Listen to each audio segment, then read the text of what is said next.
अस्सलाम वालेकुम नाजरीन। ड्रामा सीरियल मनांगल के नेक्स्ट एपिसोड में आप देखेंगे सकलैन की चाल जो कि इस बार भी कामयाब रही और उसने मानूर को अपने सामने झुका ही लिया। और यहाँ पर माहिर जिसके दाव पेश खत्म ही नहीं होते, उसकी रमशा से मुलाकातें बातें बिल्कुल वैसी हैं। न वो रुका न रमशा रुकती है। वो दोनों तो एक साथ रेस्टोरेंट में भी जाते हैं, दोनों ही खुशगप्पियों में मसरूफ होते हैं। फिर ऐसे ही जब दोनों एक साथ बैठे थे, माहिर उसे इजहार करता है कि जब वो साथ होती है ना तो वक्त का पता ही नहीं चलता। तो रमशा भी उसे यही जवाब देती है कि मेरे साथ भी ऐसे ही है। अब दोनों बातों में मसरूफ थे, ऐसे में इत्तफाकन यहाँ से गुजर फराज का होता है, जो दोनों के एक साथ बैठे हुए देखकर हैरान हुआ, बल्कि उनके पास आता है।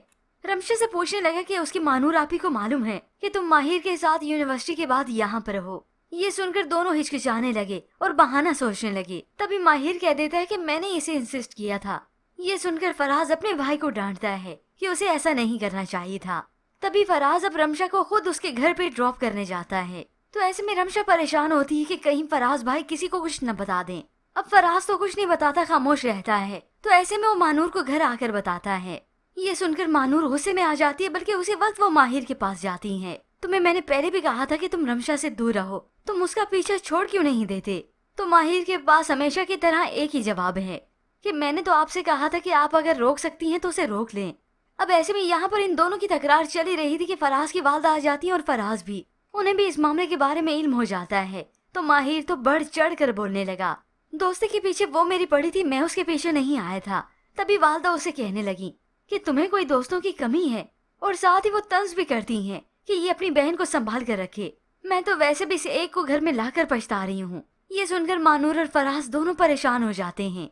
अब यहाँ पर अल्लाह अल्लाह करके माहौल कुछ ठीक हुआ था, मगर रमशा की वजह से मानूर का आज यहाँ पर सर झुक गया।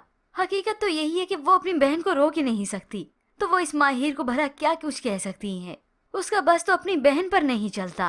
अब यहाँ पर कमी थोड़ी ना हुई थी, जो रमशा रात को इतनी देर से इस माहिर से बातें कर रही थी। अचानक से अरीबा आई तो रमशा जल्दी से फोन बंद कर देती है।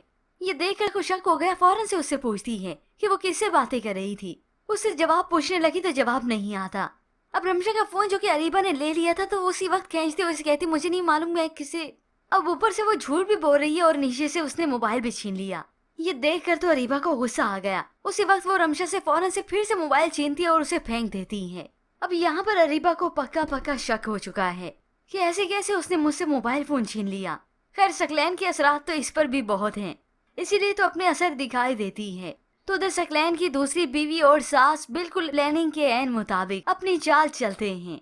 सकलैन जब घर पर आता है तो सास मगरमच्छ के आंसू बहाने लगती है, रोना धोना शुरू कर देती है।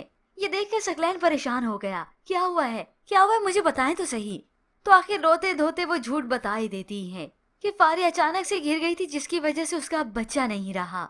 ये सुनकर सकलैन परेशान तो होगा ही, मगर साथ फारी और भी ड्रामा रचाएगी कि जैसे इस बच्चे के मरने का दुख ही सबसे ज्यादा उसे हुआ है।